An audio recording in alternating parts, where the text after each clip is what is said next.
Саламатсыздарбы, эфирде жаңалыктардын толукталган чыгарылышы, студияда Жамалбек Темирбаев. Алгач бүгүнкү чыгарылыштан кыскача таанышып алыңыздар. Бишкек Ош жолундагы Төө ашуу жана Алабел ашууларында оор жүк ташуучу унааларга киргизилген убактылуу чектөө күчүндө. Манас шаарында курулуш материалдарды чыгарган заманбап цех ишке кирип, материалдардын 20га жакын түрүн даярдап жатат. Нокен райондо кунг-фу боюнча республикалык чоң турнир жыйынтыкталды.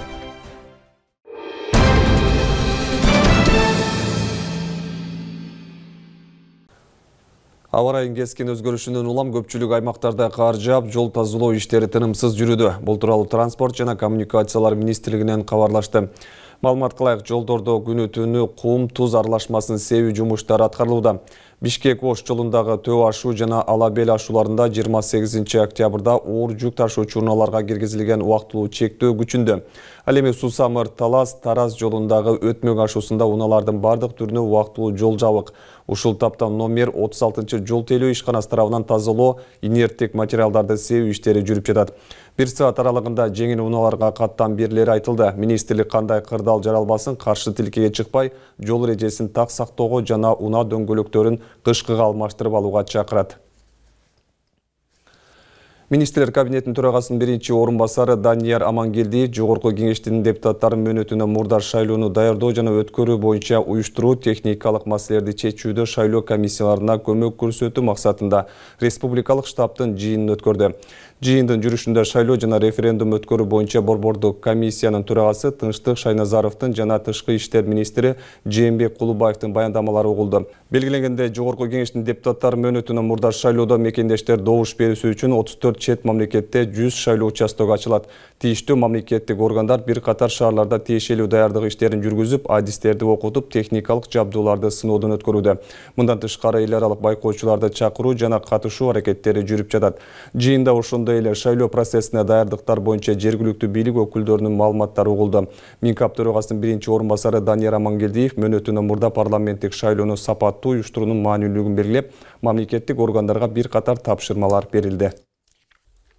Эртең 30 октябрда жогорку кеңештин депутаттары мөөнөтүнө мурдаш шайлоого катышуу ниетин билдирген талапкерлерден арыздарды кабыл алуу аяктайт. Буршайкомдон маалымдашкандай, 30 октябрда саат 18:00 чейин арыздар кабыл алынат. 28 октябрга карата талапкерлерден түшкөн арыздардын саны 531 түздү. Эми шайлоо алдындагы үгүт иштери 10 ноябрда башталат. Жогорку кеңештин депутаттары мөөнөтүнө мурдаш шайлоо 30 ноябрда өтөт. Алдын ала тизмеге 4.287.000ден ашык шайлоочу кирген. Шайлоону утурлап өлкө боюнча 2492, чет өлкөлөрдө жалпы 91 шайлоо тилкеси түзүлдү. Өлкө аймагында курулуш тармагы күч алып, ага колдонулуучу каражаттардагы суроо талап өсүүдө. Мындан улам мамлекет өндүрүш ишканаларына дагы өзгөчө көңүл бурулууда. Ушул тапта Манас шаарында курулуш материалдарды чыгарган заманбап цех ишке кирип, ал жайда имараттын сыртын коздоого колдонулуучу материалдардын 20га жакын түрүн даярдап жатат. Толугураак кезектеги сюжетте. Бул Манас шаарындагы жаңыдан түптөлгөн өндүрүштүү ишкана. Бул жайда курулушка керектүү каражаттардын 20га жакын түрү жасалат. Тактап айтканда, имараттын сыртын коздоо үчүн колдонулуучу негизги материалдар мына ушул жерден өндүрүлөт. Даяр болгон продукциялар буйрутманын негизинде өлкөнүн Ош жана Бишкек шаарларына чейин жөнөтүлөт. Азыр бизде продукциялар Бишкекке жатат. Булар строительный компаниялар менен иштешебиз. Чоң-чоң строительный компаниялар менен именно фасадын жумуштарын жасайбыз. Булар вертикальный профилдер, өтө профилдер фасадка керектүү бардык материалдарды өзүбүздөн өндүрүп чыгарабыз. Буга чейин бизде дайыма эле ушундай чоң машиналар менен жөнөтүлөт, чоң партия болгон үчүнчү. Азыр 6 түрү кетип атат бизде. П-образный профиль, Г-профиль и кронштейндер. Бул жайдан чыгарылган материалдар шаар ичинде жүрүп жаткан ири объекттерде колдонулуп жатат. Имараттын сырткы фасадына керектелүүчү материалдардын басымдуусу чет өлкөдөн алынып келинген. Эми бул цехтин ишке кириши менен өзүбүздөн эле алууга шарт түзүлүп, ички керектөөнү камсыздоого түрткү болот. Мындай букта болуп келет бизде. Сырьё десек болот. Букта болуп, атайын кесилип, бул ар бир профилдин өзүнүн раскрою болот да, размерлери болот. миллиметрine чейин расчет алынат да. Расчет салынат, бул линия деп коебуз. Линия деп коебуз. Линия менен өзү ушундай градустар менен кайрып, мындай готовый продукция чыгат. Муну чыгып аткан учурунда оператор текшерип турат. Размерлери качып кетиши мүмкүн. Ушундай жумушта кыйынчылыктар бар да негизи. Цех акыркы үлгүдөгү жабдыктар менен толук камсыздалган. Заманбап аппараттардын жардамында каалагандай өлчөмдөгү курулуш материалдарын даярдоого мүмкүн. Муну менен кол күчтү деле анчалык талап кылбайт. Учурда ишканада 20га жакын жаран иш менен камсыз болгон. Омдорго кеткен кронштейн деп коет, сыртына фасадный. Ошондой чыгарып беребиз. Аркы размерде болот. Могу 70ге 70, 150 деген размер. Бул жактан кесип чыгарып берет, бул жактан басып преске. Биринчи Кытайдан келет, бурлон кесилип, бияка илебиз, бияктан кесип, размерге кесип берет. Бияктан басып, биякта жыябыз да. Ошол жерден анан домдорго кетет экспортко. Станоктор азыр биздин күчтүү деле талап кылбайт, жеңил эле да негизи. Анча деле күчтүү эмес кереги жок булачы. Өзү ийип берет, бияктан тепсең өзү ийип берет. Ошол биздин иш только басып берүү да берге. Чакан ишкерликтен башталган аракет учурда ири өндүрүштүк ишканага айланууда. Алдыда ата мекендик өндүрүштү жайылтууга салым кошуп, курулуш тармагында ички керектүүнүн олуттуу бөлүгүн камсыз кылууга өбөлгө түздүүнү көздөп жатат. Дөөрөт Канатбеков, Манас Назаров, Манас шаары. Мамлекеттик салык кызматы коммерциялык эмес уюмдардын салык отчет берүүгө милдеттүү түрлөрү кеңейтилгенин маалымдады. Жаңы мыйзамга ылайык эми саясий партиялар, кесиптик бирликтер, диний уюмдар жана кооперативдер дагы кирешелери, чыгашалары жана мүлкү тууралуу жыйындын маалыматы жыл сайын 1-апрелге чейин электрондук түрдө салык кызматына тапшырууга тийиш. Бул өзгөртүүлөр Конституциялык соттун чечимине ылайык бардык коомдук бирикмелер үчүн финансылык отчеттуулук талаптарын бирдейлештирүү максатында киргизилди. Мурун мындай отчеттуулук милдеттүү негизинен коомдук бирикмелерге, фонддорго жана ассоциацияларга тиешелүү болчу.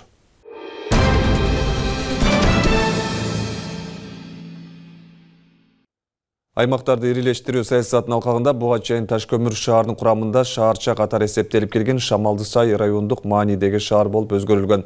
Учурда шаар ыңгайына жараша болуу үчүн бир катар аракеттер жүрүүдө.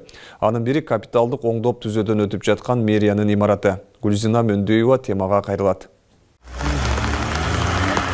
Учурда капиталдык оңдоп түзөө иштери жүрүп жаткан бул имарат Шамалды Сай шаардык мэриясы үчүн.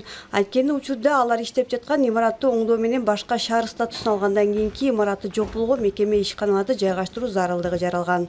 Жаңы шаар болгондугуна байланыштуу көп ишканалардын имараттары жок экен да.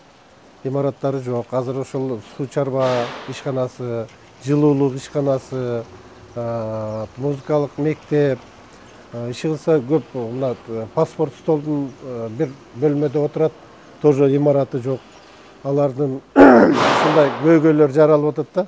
Адамдарга баягы кызмат көрсөтүү кыйындап, ошол эле паспорт столдо күнүнө 70-80 адам кезекте турат да.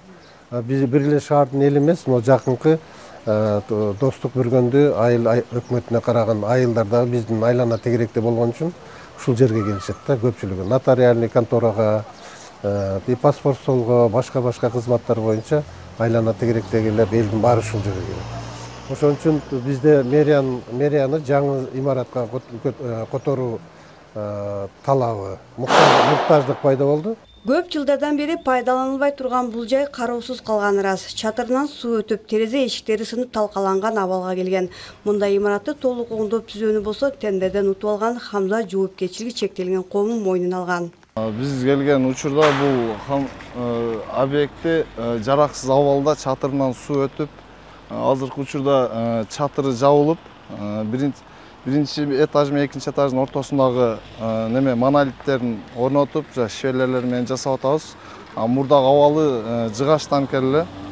Азыр уже сырткы фасадтарына өттүк. Бул сындуу иштер калаада көп. Ал мамлекет тарабынан берилген шаарды өнүктүрүүгө арналган каражаттын эсебинен болууда. Президентибиздин министрлер кабинетинин жардамы менен шаарды өнүгүүгө деп 100 миллион сом каралган. Ошол каражаттын ичинен ушул зданияны капиталдык ремонт кылып бергенбиз. Мындан тышкары ошол 100 миллиондун ичинде шаардын борбордук көчөлөрү, Кыргызстан, Ленин көчөлөрүн жарыктандыруу проектиси кирген. 5 миллион сомго, 4 миллион 680 миң сомго Арсен Групп деген жоопкерчилиги чектелген коом утуп алып, азыр жумуштарын башташып атат. Дагы 20 күн аралыгында имараттагы жумуштар аяктаса, мэриянын кызматкерлери бул жайга келип жумуштарын улантат. Эски имарат болсо оңдоп түзөөдөн өтүп, имараты жок калган биринчи кызматтарга берилери күтүлөт. Эске салсак, аймактарды ирилештирүү саясатынын алкагында буга чейин Таш көмүр шаарынын курамында шаарча катары эсептелип келген Шамалдысай райондук маанидеги шаар болуп өзгөргөн. Гүлжина Мөндөгөр, Жанузак Нурдавлет уулу, Шамалдысай шаары. Мамлекет башчысы Садыр Жапаровдун жарлыгына ылайык Жашыл Мурас өнөктүгү бир катар жашыл бактардын пайда болуусун шарттап жатат. Учурда Токтогул районунда суу тартылган аймакты өздөштүрүү үчүн аракеттер көрүлүп жатат. Канал казуу жумуштары менен кабарчыбыз маалымат берет. Токтогул районунун Каражыгач айылынын тургундары биригип бир айыл чарба кооперативин түзүшкөн. Алар союз кезинде үлүшчер катары иштетилип, бирок кийинчерээк суу каптап көлдүн астында калган жерлерди өздөштүрүү аракеттерин көрүп башташты. Ошол учурдагы каналды калууна келтирип, жалпы узундугу 17 километр жерди техника менен казып чыгышкан. Камбаратай 2 кесинин жанынан баштап канал калууна келүүдө. 1952 жылы ата-бабалар ушул каналды салган экен эски айылга. Азыр ошону восстановление кылып калууна келтирип атабыз. Кайсы жерден башталып атат? Бул баш аягы бир 17 километр болуп калат. Биздин Баймурас кооперативи жакында эле түзүлгөн. Анан Камбарта 2 кесиндин түбүнөн башталып, бул жакта Торкен суузуна чейинки жерге чейин барат. Бул аймакта 15 жылдан бери көл топтоло элек. Андыктан бир кезде суу астында жаткан бош дала кумга айланып чаңы чыгып эле жатат. Эми бул демилге ишке ашып, суу жерге жеткирилип калса, 150 гектар үлүшчер сугармага айланат. Качан келер белгисиз, ошого чейин булар жашылдандырып жерди. Бияк кум басып калган, шамал болгондо бияка алоолонуп чаң келет, жер жашылданат. Элге, хозяйствого жанагы өндүрүш, өзүбүздүн камсыздандыруу, жем, чөп менен камсыздандырууга аябай жакшы балдар иш кылып атат. Каналды казып, жашыл бак тигүүнү көздөгөн жергиликтүү тургундар атайын уруксат алуу үчүн тиешелүү жактарга дагы кайрылышкан. Ушул тапта каналдар казылып бүтүп калды. Сел алып кетүү коркунучу бар бөлүгүндө көпүрө салып, бетон менен бекемдөө жумуштары калган. Быйыл биздин райондо Баймурас айыл чарба кооперативи уюштурулган. Биздин агрардын өнүктүрүү башкармалыгына каттоого турушту булар, статка турду, салык кызматына турду. Анан эми ушул Баймурас айыл чарба кооперативи бардыгы жаш балдар, ишкер балдар ошол нарын суунун жээгинен, эски каналдын нугу менен жалпы узундугу 17 километрди түзгөн эски каналды реабилитация жолу менен тазалоо иштери жүрүп жатат. Жашыл Мурас өнөктүгүнө ылайыктуу бош жаткан талаанын 50 гектар жерине бак тигүүнү максаттап жатышат. Алардын баарына тамчылатып сугаруу ыкмасы киргизилет. Ал үчүн атайын долбоорго дагы катышышкан. Буйруса келерки жылдан баштап мөмө берүүчү дарактардын көчөттөрү тигилет. Андан дагы кум чайпалган аймагына дарбуз менен коон өстүрүүнү колго алышат. Элет жашоочуларынын салымдары менен Каражыгач айылында иштетүү үчүн сугарма жер пайда болуп калмакчы. Нара Жапарова, Бектур Иманалиев, Токтогул району. Кезек спорт кабарларында Нокен районунда кунг-фу боюнча республикалык чоң турнир жыйынтыкталды. Мелдештер өспүрүмдөр кылмыштуулукка каршы аталышында болду. Бул туурасында кабарчыбыз кененирээк кеп салат.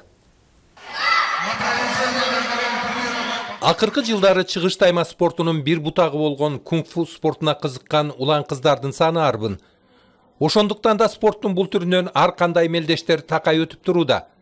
Андай таймаштардын бири Нокен районундагы Маса айылында Олимп спорт клубунун уюштуруучулугунда өтүп, демөөрчүлүк жагын аталган спорт клубтун жетекчилиги жана Доронбек Садырбаев атындагы айыл аймагынын жооптуу адистери колго алышты. Республикалык даражада өтүп жаткан мелдешке Ош, Манас шаарларынан, ошондой эле Ош, Баткен жана Жалал Абад облустарынын ар кайсы аймактарынан 7 жаштан 17 жашка чейинки 350 жаш атлеттери катышып, 38 салмак бирдигинде татамиде жана рингте күч сынашты. Турнир жаш спортчулар кылмыштуулукка каршы аталышында өттү. Бүгүн Нокен районунун аймагында кылмыштуулукка күрөшүү боюнча уран аттында, уран менен эл аралык мелдеш өтүп жатат. Бул эң негизгиси жашөспүрүмдөр арасында кылмыштуулукту алдын алуу, аларды мекенчилдикке, патриоттуулукка үндөө, спортко тартуу, ушу эң сергек жашоого тартып, ушу кылмыштуулуктан алыс болууга багытталып уюштурулуп жатат. Уюштуруучуларга чоң бир ыраазычылык билдирип кетебиз. Салтка айланып калган бул турнирди 4-чү жолу өткөзүп жатабыз дейт уюштуруучусу. Кунг-фу боюнча Каракурдун 2-чи данынын ээси, эл аралык категориядагы калыс Абдумажит Мамараимов. Балдарды биринчи очередде немеде балар ден соолугун чың кылыш. Аларды bir интилиш менен, bir максат менен жашоого үлгү болуп, балдарды ушуга максатка интилип жашаганы bir шарт tutuşga hareket kılıp atабыз. Балдарга ушундай bir майрам уюштурушка hareket кылдык да. Бул бизде турнирде азыркы статусу эл аралык турнир деп статус алды, Кудайга буйрса. Эми кунг-фуну өзүнө бизде облуска кирип келишине айта турган болсам, бизде азыр облуста жакшы бир деңгээлде көтөрүлүп калды. Азыр облус федерациялары уже бар. Жалал-Абад облус федерациясы бар, Ош облус федерациясы бар. Жылдагыдай эле бул жолу да турнирге Ош шаарынан жана Ош облусунан командалардын көбүрөөк келип катышкандыгында болду дешет уюштуруучулар. Ош областынын кунг-фу федерациясынын президентимин, Ош областы Ош шаарынан. Анан бизде 100дөн ашык спортчулар катышат. Кунг-фу федерациясыны ачып иштегенибизге быйыл 2-нчи жыл кетти. Бул Кытайдан чыккан спорттун түрү. Ошондой эле балдарды биринчиден ден соолугуна чың, адамгерчиликтүү, тартиптүү, спорт сүйгөн жаштарды чыгарабыз. Бул искусство да, кунг-фу бул искусство. Кунг-фу боюнча дээрлик 3 күнгө созулган республикалык мелдештин жыйынтыгында рингте жана татамиде көптөгөн салмак чендеринде баш байгелерди жергиликтүү Олимп спорт клубунун жана Ош шаарынын, ошондой эле Ош, Жалал-Абад облустарынын жаш спортчулары жеңип алышты. Маматкадыр Маматалиев, Тагайбек Акматов, Нокен району.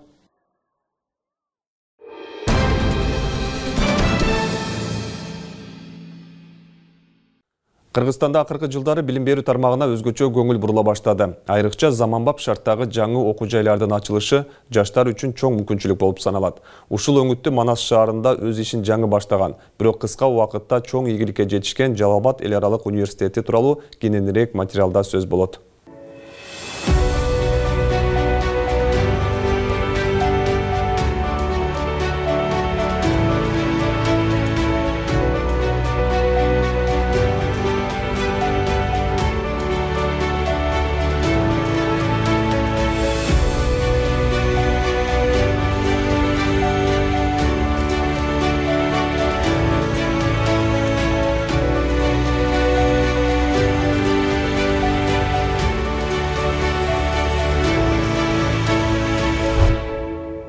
Кыргызстандын түштүгүндө билим берүүнүн жаңы барагы ачылды. Манас шаарында жайгашкан Жалал-Абад эл аралык университети 2024-жылы өз ишин баштап, бүгүн сапат жана мүмкүнчүлүктүн символуна айланып баратат. Университеттин башкы максаты эл аралык деңгээлде атаңдаштыкка жөндөмдүү, заман талабына жооп берген адистерди даярдоо болуп саналат. Окуу жайда негизги багыттар медицина, менеджмент жана экономика, информатика жана эсептөө техникасы. Айрыкча медициналык факультет практиканы жана теорияны айкалыштыруу менен чет өлкөлүк студенттердин ишенимине ээ болуп келет. Былтыркы ошол окуу жылынан баштап биз студенттерди кабыл ала баштадык. Быйылкы окуу жылы дагы бир топ кабыл алуу боюнча жакшы көрсөткүчтөрдү жасап, жакшы студенттердин саны бир топ көбөйдү. Азыркы учурда ошол биз кызыктар тараптарды эске алып, Индия өлкөлөрү менен, Пакистан өлкөлөрү менен байланыштарыбыз жакшы. Андан сырткары жергиликтүү көпчүлүк ошол региондогу, республикадагы окуу жайлар менен тыгыз байланышты иштеп жатабыз. Андан сырткары бизде дарылоо иши адистик боюнча көбүрөөк басымдуу жасалган үчүн студенттерибиз медициналык багыттагы ишканалар, мекемелер менен дагы кызматташып жатабыз. Бул университетке билим алуу үчүн келген студенттер үчүн бардык шарттар түзүлгөн. Атап айтсак, заманбап окуу имараттары, компьютердик класстар, лабораториялар, демонстрациялык залдар жана интерактивдүү аудиториялар иштейт. Айрыкча симуляциялык борбор өзгөчө орунга ээ. Ал жаңы үлгүдөгү медициналык тренажерлор жана манекендер менен жабдылган. Бул жерде студенттер дарыгерлерге окшоп чыныгы кырдаалдарды коопсуз шартта үйрөнүшөт. Мындай мүмкүнчүлүктөр ар бир студентке кесибин терең өздөштүрүп, келечегине ишенимдүү даярданууга жардам берет.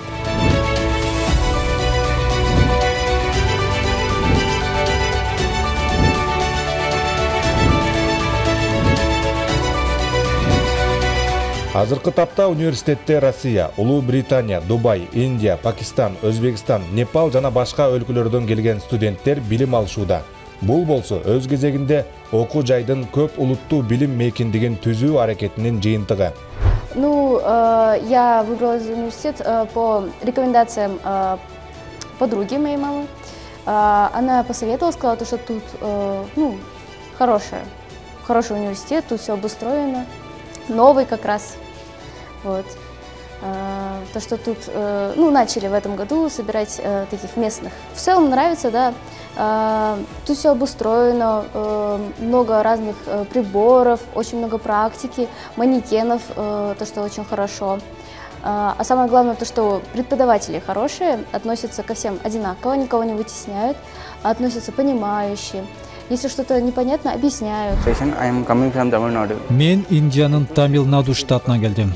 Бул университетти тандоомдун негизги себеби анын билим берүү сапаты жана эл аралык деңгээлдеги аброю. Айрыкча эл аралык студенттер үчүн түзүлгөн ыңгайлуу шарттар мени абдан таасирлентти. Бул жердеги академиялык чөйрө, окутуучулардын кесипкөйлүгү жана студенттерге болгон камкор мамиле сапаттуу билим алууга бардык мүмкүнчүлүктөрдү түзүп турат. Мындан тышкары бул университетти ар кайсы өлкөлөрдөн келген көптөгөн студенттер тандап алганын көрдүм. Эң кызыгы бул жеке окуу жай болгонуна карабастан, жергиликтүү абитуриенттер үчүн 25%дан 100%га чейин гранттык орундар каралган. Бул сапаттуу жана жеткиликтүү билим алууга чыныгы мүмкүнчүлүк. Мамлекеттик болбосок дагы жергиликтүү студенттер үчүн жакшы жеңилдетүүлөр каралган. Айтып өтсөк, эгерде ОРТ жалпы республикалык тестирлөөдөн ИВТ программасына тапшыруучуларга 140 балдан 170-180 балга чейин болсо, бизде 25%дан 100%га чейин жеңилдетүүлөр каралганда. Ал эми дарылоо иши 6 жылдык программасында бул биздин жергиликтүү студенттер үчүн 55 000 контрагы. Ал эми жалпы республикалык тестирлөөдөн 260 балдан 320 балга чейин алса, ошол эле 25%дан 100%га чейин жеңилдетүү каралган. Ал эмне деген, ал ошол эле мамлекеттик университеттерде бюджетте окуганга барабар болуп калат да. Университет аймагында кыздар жана балдар үчүн өзүнчө жатаканалар бар. Wi-Fi, эс алуу жана сабак даярдоо бөлмөлөрү, коопсуздук системалары баары студенттердин ыңгайлуу жашоосу үчүн түзүлгөн. Студенттерге аябай жакшы шарттар түзүлгөн биздин университетте. Университеттин айлана чөйрөсүндө жатакана бар. Жатаканадан сырткары китепканалар бар, электрондук китепканалар, лабораториялар бар, заманбап манекендер менен сабак өтүшөт. Жана ошондой эле биздин студенттер окуудан чыгып чай ичкенге мүмкүнчүлүгү бар. Ал университет өзү камсыз кылып берет. Университеттин эң жакшы өзгөчөлүгү бул биз ар бир иш-чараны жогорку деңгээлде өткөзүп беребиз. Жатаканада жаткан студенттерибиз үчүн эртең менен, түштө жана кечинде тамак берилет. Жалал-Абад эл аралык университети билим гана эмес, маданияттар аралык байланыштарды да өнүктүргөн. Жаштарга жаңы мүмкүнчүлүктөрдү сунуш кылган заманбап окуу жай. Келечегине ишенген жаштардын тандоосу дал ушул жер. Жалал-Абад эл аралык университети. Келечек бул жерден башталат.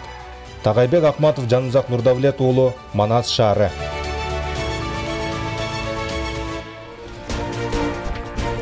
Бүгүнкү күнгө алган жаңылыктар топтомун ушулар түздү. Мен сиздер менен коштошом. Кечиңиздер көңүлдүү улансын, саламатта туруңуздар.